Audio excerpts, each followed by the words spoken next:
Thank you, YouTube. We are already on YouTube. Welcome again for the 13th episode of All About Trauma live stream.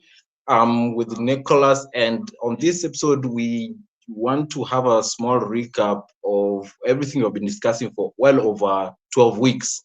This being the 13th episode, we have had so many materials brought to for you, the viewers, including the new ACE test that you will find that you can use the QR code to scan.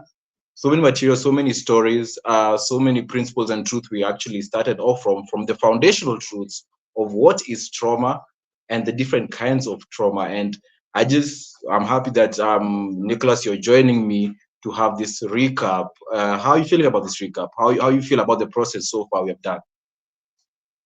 You know, I think of this journey that we're taking in terms of how hard it must be for someone who is just discovering that they might be carrying trauma, to realize that they might be carrying trauma, and then to sort of understand what the implications are.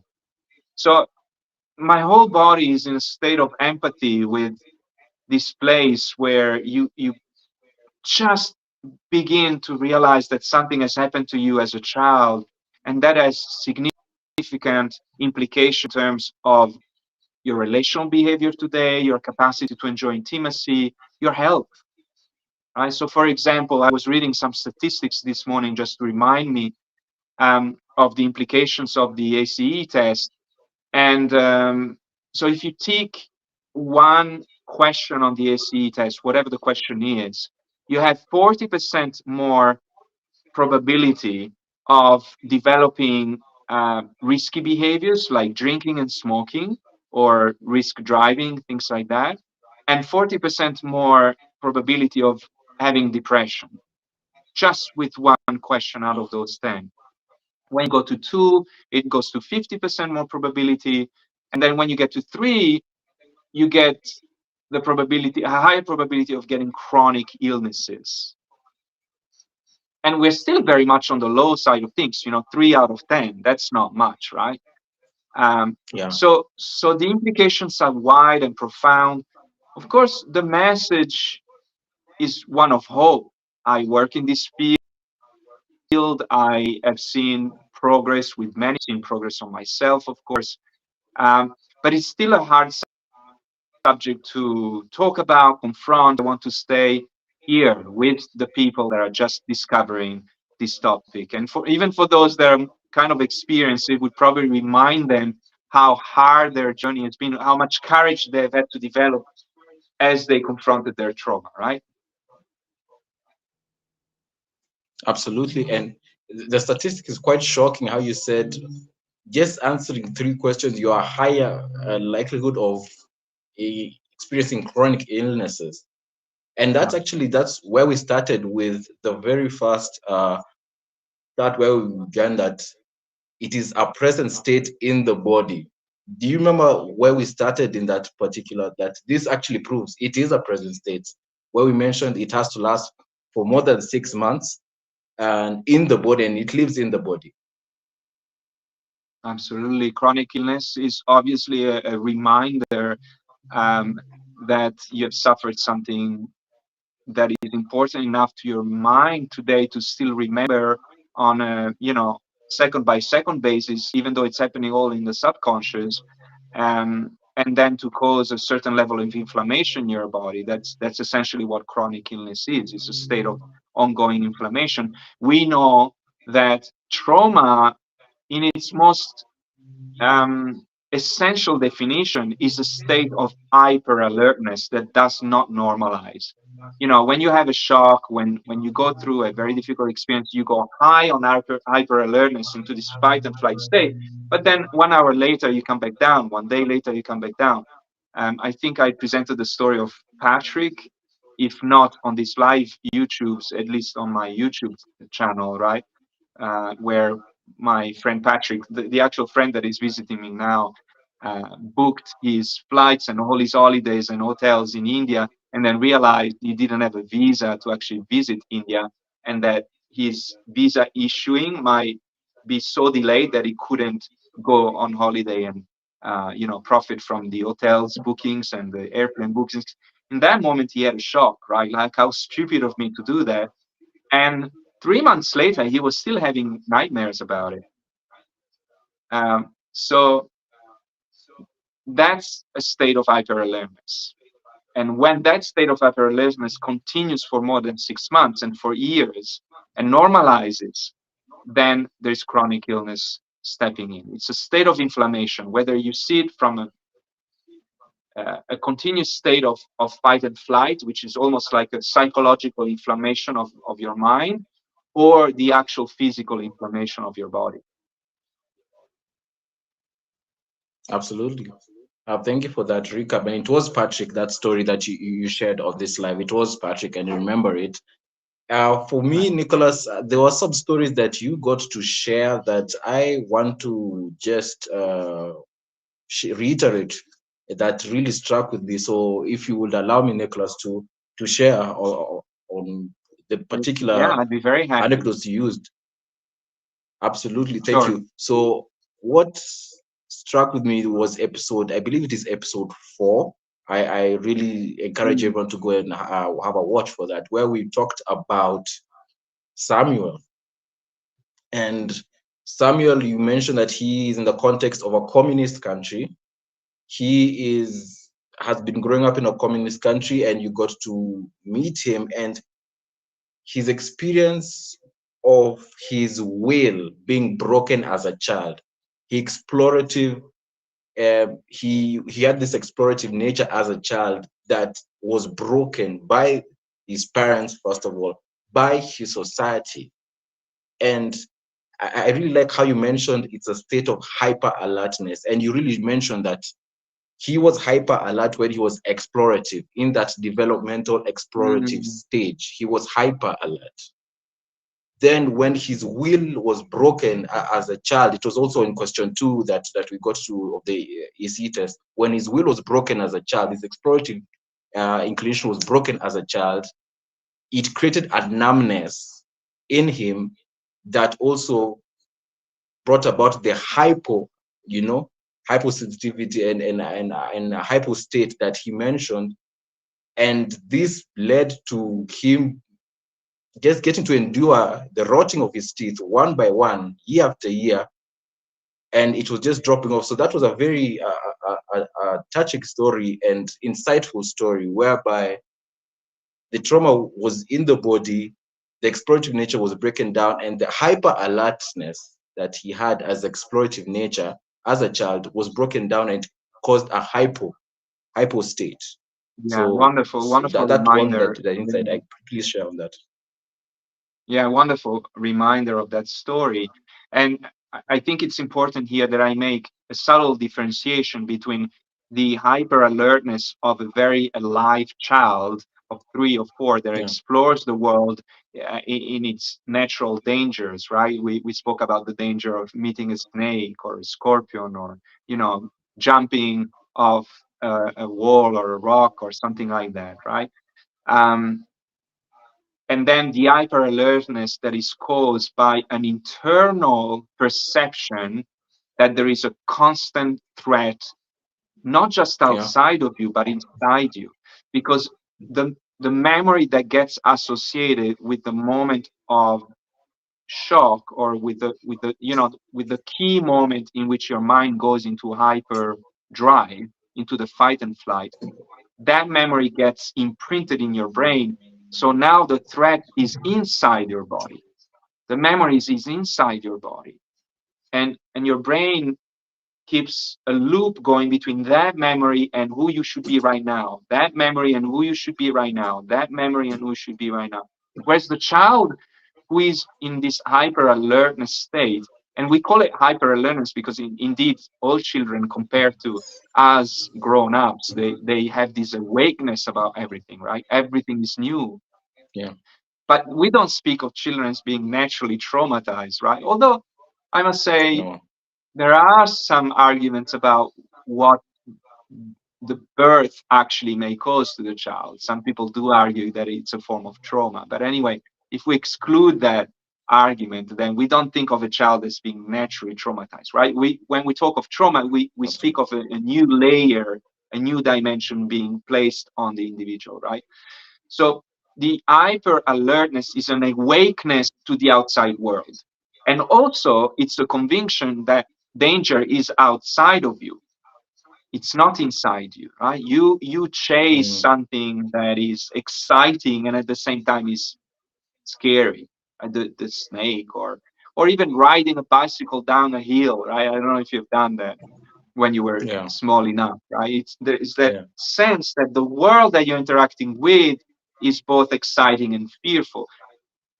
Yeah. When we talk about an hyperactivation of fight flight system, you could be sitting right now here and you would still feel like you're riding down that hill that you fell down and broke your shoulder and uh, right. So there's the reality of that moment of shock overrides every other moment of reality. Yeah. For example, I happened to meet a client yesterday for a preliminary session, a short free talk that I allow my new clients to have with me just to assess the case. And here's someone who comes from Afghanistan and who saw a missile landing outside his house and blowing up his father in front of his eyes. Wow. When I had the chat with him, you would never guess this is happening. Beautiful young man, a father of a small child, really like he just like beautiful looking, a smile on his face and all the while, of course, because I'm so attuned to little details, I'm thinking, okay, these little eyes sort of a little bit, sinking down, or sort of this sort of kindness that is being revealed despite the experiences that are being shared there, right? So everything is happening in the background. The stress is happening in the background. It's not being worn on the face where you go, oh, this person clearly is suffering, right?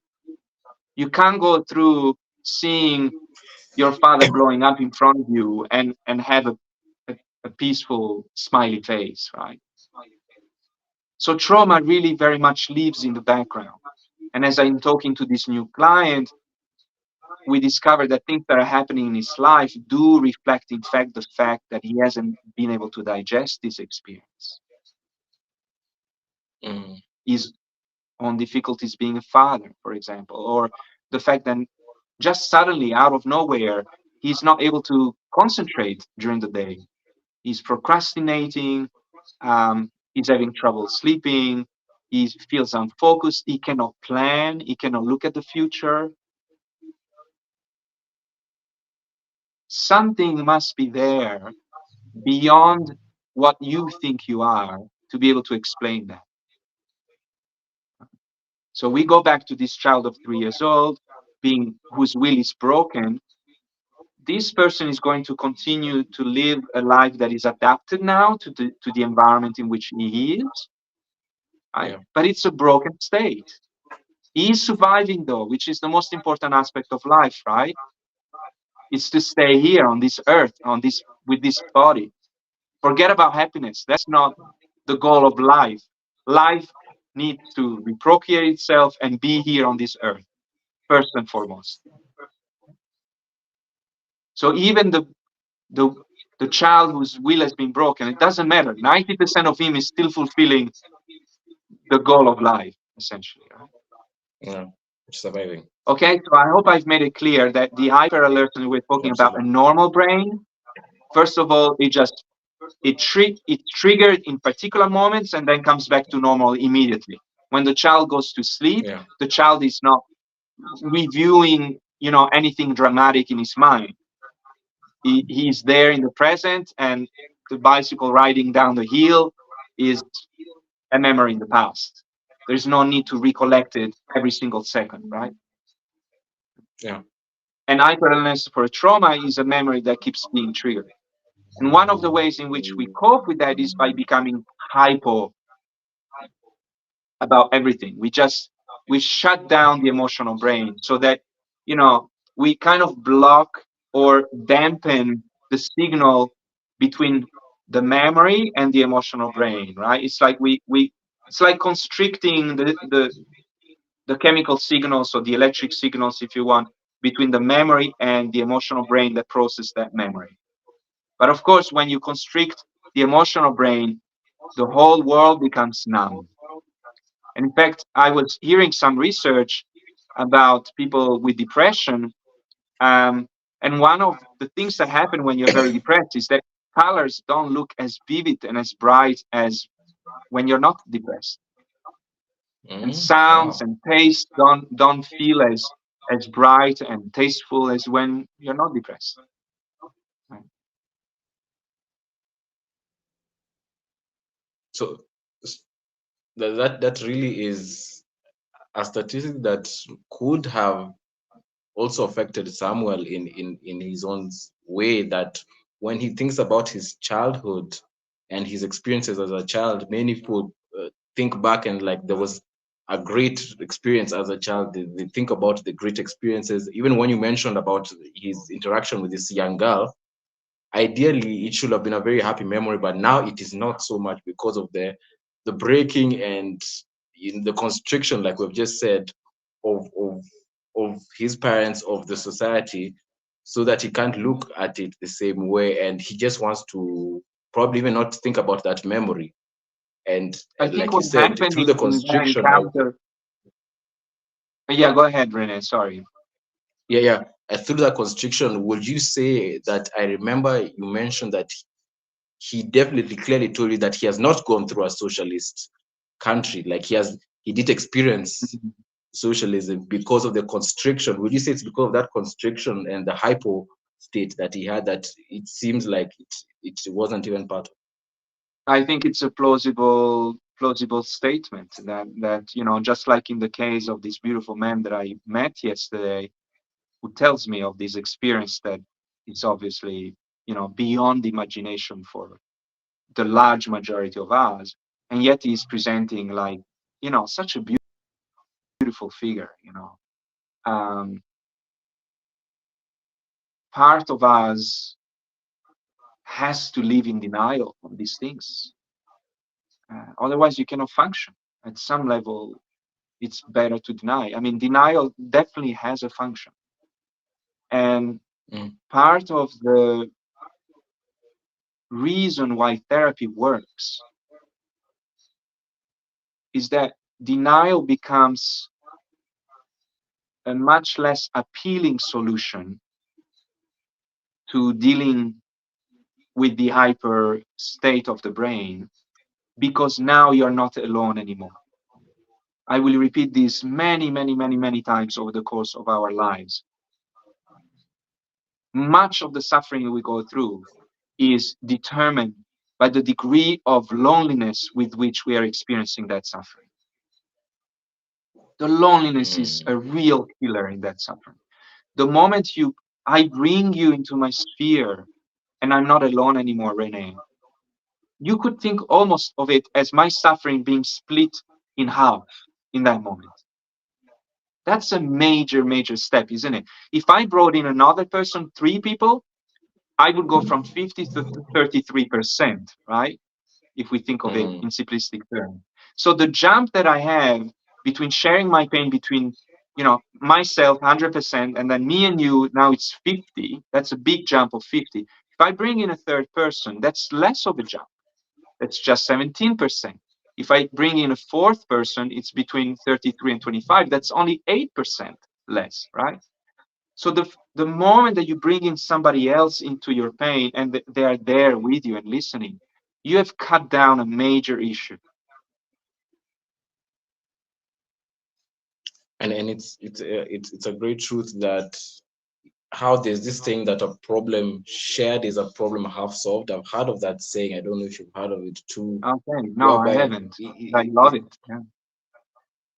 it's really a truth that we have to go through, and it's great that we have started this episode. Unfortunately, obviously, we're out of time, but on the point you've just shared, that when you're going through this, and it really helped that we talked about in the trauma basics, the split in the psyche, where we got to see that trauma, when we're going through that denial, will you say it also is a split in the psyche in a sense? Yeah, we have to be careful because a split in the psyche has different degrees, let's say. So Yeah. I'm speaking about denial. Well, denial has to imply a certain split. How can Yeah. you both remember the traumatic experience and not remember it as well, right? How Yeah. can you both know that you have gone through a communist regime and also think that you haven't gone through a communist regime, right? So, so somebody is doing the remembering and somebody is doing the forgetting inside of you. So Mhm. there is always a part split when we are in denial of anything, and it gets stronger and stronger as the trauma and the memory gets more and more problematic, right? Absolutely. Thank you for that explanation. This is going to continue maybe in the next live session that will be next week. I really still suggest that all who are viewing to subscribe so that you are aware when the video comes up. I also encourage you to consider to buy us a coffee on the QR code to support the discussion and the materials that you're able to bring forward, and also the studies through the statistics that Nicholas you're able to bring forward that are really helpful and to help us Mm. engage in this topic. So thank you so much, Nicholas, for this episode we have. Yeah, I look forward to the next one. Maybe we should continue to recap a little bit um, and instead of moving into new material. That would be a really good move. So thank you everyone for watching. Thank you for supporting the channel. You can take the ACE test on my website. And until next time, all the best. Thank you. Oh, bye bye. Bye bye, Nicholas. Thank you.